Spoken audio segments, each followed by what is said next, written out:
Jo vetëm për turizëm, monumente historike apo dhe plazhe të bukura, reklama për Shqipërinë në media ndërkombëtare shkon edhe më tej.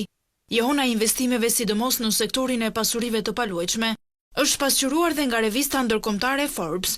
Një shtëpi në Shqipëri në vlerën $100.000, por dhe anës Bregdetit, e ka renditur vendin tonë ndër të parat në Europë për t'u sugjeruar. Ka një prezencë reale, fizike, e një nga rrjeteve shumë të mëdha të tregtimit të pasurive paluajtshme, duke parë Shqipërinë në këndvështrimin e një tregu i cili është duke u rritur, një treg i cili premton shumë për sa i përket investimeve, po një treg i cili ngelet akoma me terma ekonomik dhe me mundësi shumë të mira për të shfrytzuar kapitalet hyrëse në tregjet e reja. Por çfarë po i bin të huaj të investojnë në Shqipëri?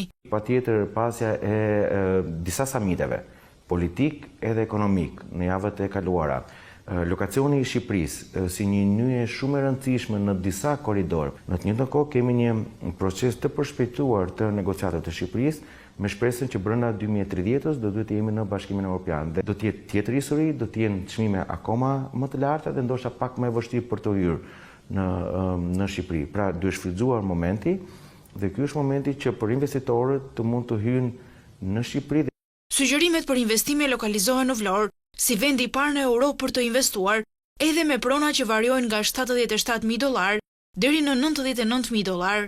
Sipas ekspertëve, janë disa faktorë që po ndikojnë në tërheqjen e investitorëve në qytetin bregdetar. Vlora në të njëjtën kohë do të ketë një portë hyrëse, që mendoj është porta kryesore e hyrëse në Ballkanin Perëndimor për sa i përket Amerikë. Synojë të kemi fluturime ndërkontinentale, duke pasur parasysh dhe përqasjen e investimeve nga bota e lindjes mesme, po them nga bota arabe, qoftë Saudi, qoftë Emiratet e Bashkuara Arabe, që do të investojnë në Vlorë, por duke pasur në të njëjtën kohë parasysh që këto investime përfaqësohen nga një sipërmarrësh ndërkombëtar amerikan, siç është dhëndri i zotit Trump. Në sytë e ndërkombëtarëve, Shqipëria përshkruhet si një vend krenar me një kryeqytet të gjallë, peizazhe malore dhe një vijë bregdetare magnitese përgjatë detit Adriatik dhe Jon të Mesdheut.